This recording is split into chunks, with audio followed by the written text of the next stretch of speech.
Good morning, friends. Today is 2nd of August. Now we are moving for episode number 5. Now starting with the first sentence is isolating one statement from an entire conversation is absolutely incorrect. देखिए इसमें जो है बड़ा अच्छा ये this is called the classical English. इसमें क्या है कि एक जो सेंटेंस से आप पूरे एंटायर कन्वर्सेशन को जज नहीं कर सकते. तो ये गलत प्रोसेस है. It's a wrong practice. Isolating one statement from an entire conversation is absolutely incorrect. एक सेंटेंस से आप ये नहीं जज कर सकते हैं कि पूरा कन्वर्सेशन किस बात पर था. In my opinion, now let's take the second sentence. In my opinion, this report raises more question than its provide answer. एक आप इसको इस तरह से समझिए कि एक रिपोर्ट बनाने के लिए गया था जो कि कोई किसी इशू का सॉल्यूशन या आंसर बताता, लेकिन उस रिपोर्ट को देखने के बाद क्या हुआ कि आंसर तो कम मिले, उससे ज़्यादा उस रिपोर्ट में क्वेश्चन ज़्यादा पैदा कर दिए. In my opinion, this report raises more question than its provide answer. Now let's take the third sentence. They deserve respect, not unfounded character judgment. उन लोगों को क्या है, रिस्पेक्ट मिलना चाहिए, ना कि unfounded. The highlighting word is in this sentence is unfounded. निराधार.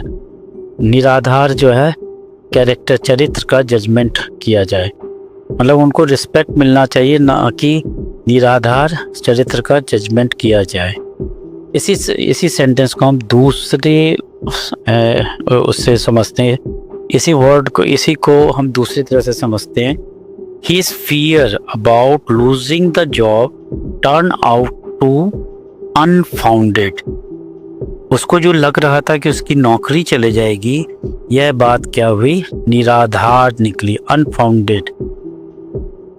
His fear about losing the job turned out to unfounded. निराधार निकली यह बात. वो जो सोच रहा था कि उसकी नौकरी चले जाएगी, that was unfounded. निराधार थी वो बात. Now let's take the fourth sentence. Trump is actually planting a tantalizing thoughts in the Indian mind. और यहाँ जो highlighting word है, that is planting a tantalizing thought. इसका मतलब हो गया ललचाने वाले ख्याल को जन्म देना.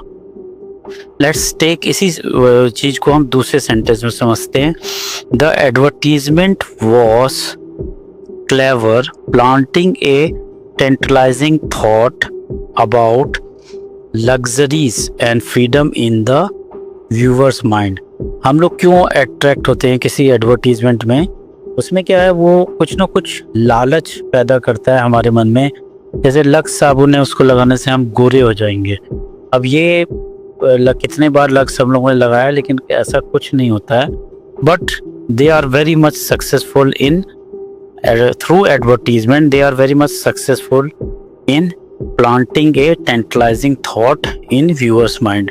हमारे मन में कुछ ना कुछ लालच वाला बात तो वो जन्म दे ही देता है advertisement.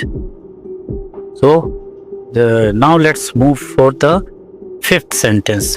The government optimism was pinned on the hope that its Chanakya diplomacy would mellow Trump. अब इसमें जो highlighting word है, that is pinned on the hope. दूसरा है mellow. pinned on the hope का वो जो हिंदी मीनिंग है, आशा पर टिका है. गवर्नमेंट का जो आशा, ये क्यों आशावान है, इस बात पर है कि इसकी जो चाणक्य डिप्लोमेसी है, ये क्या कि मेलो ट्रम्प. मेलो मतलब क्या है, शांत कर देना. ये क्या करेगा, ट्रम्प का जो को शांत कर, जो इंडिया की जो गवर्नमेंट की जो चाणक्य पॉलिसी है, सारी आशाएं इस बात पर टिकी हुई है कि गवर्नमेंट की जो चाणक्य डिप्लोमेसी है वो ट्रंप को शांत कर देगी।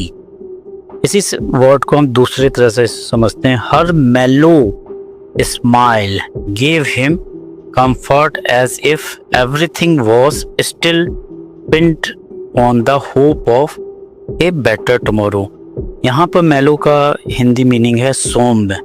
तो उसकी जो सौम्य वो थी ने उसको आराम दिया। सौम्य जो है मुस्कुराहट ने उसको आराम दिया और ऐसा लगा कि जो है यह जो है वो पूरा जो भविष्य पे, कल के भविष्य पर better tomorrow was still pinned on the hope of better tomorrow. कल के सुनहरे भविष्य पे सब कुछ टिका हुआ है। तो ही प्रोवाइडेड आशा पर टिका हुआ है। जो टुमारो जो है her mellow smile gave him comfort as if everything, ऐसा कि जैसे कि everything was still pinned on the hope of better tomorrow. Pinned on the hope मतलब आशा पर टिका हुआ, मेलो मतलब शांत भी है और सौम्य भी है। दो तरह से इसको हम लोग यूज कर सकते हैं। Now take the quiz which you can answer in your comment column, जो हमने पुराने एपिसोड में दिए थे। वन इज स्क्रैम्बलिंग, आपको याद है ना आग लगने पर क्या होता है, लोग क्या करते हैं। सेकेंड वर्ड इज एंड्योर्ड, ये भी हमने पुराने एपिसोड में दिया था मीनिंग। और third word is hawks I.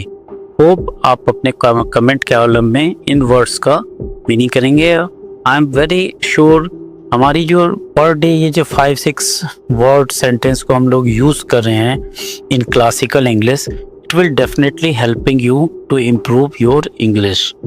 Thank you very much for giving your valuable times.